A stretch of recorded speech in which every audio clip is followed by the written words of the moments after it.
चर्चा से मन के सकून मिलेला। बुध रविदास जी के हो गुण मिलेला।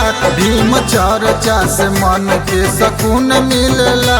बुध रविदास जी के हो गुण मिलेला। भीम चर्चा से मन के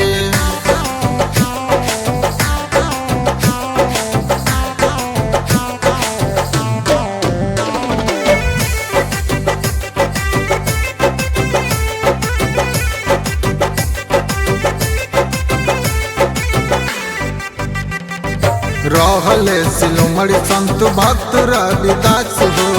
कठौती में कंगन पवल बात कवन खास हो। रहले शिरोमणि संत भक्त रविदास हो। कठौती में कंगन पवल बात कवन खास हो। गंगा माई से सर्वगुण मिलेला। भीम चर्चा से मन के सकून मिलेला। भीम चर्चा से मन के सकून मिलेला। बुध रविदास जी के हो गुण मिलेला। भीम चर्चा से मन के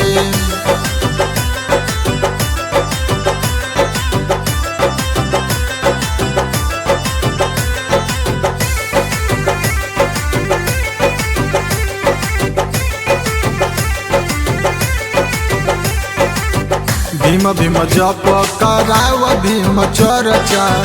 एकता बना के राख लागी नहीं खर्चा। भीम भीम जप कराव भीम चर्चा। एकता बना के राख लागी नहीं खर्चा। इनके दया से रोटी नून मिलेला। भीम चर्चा से मन के सकून मिलेला। बुध रविदास जी के हो गुण मिलेला। भीम चर्चा से मन के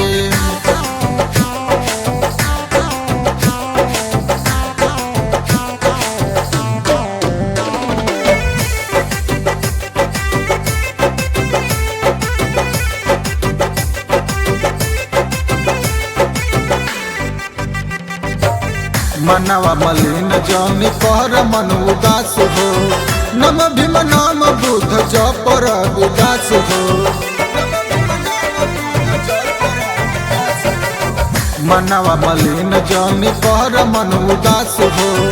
नम भीम नाम बुध जप रविदास हो।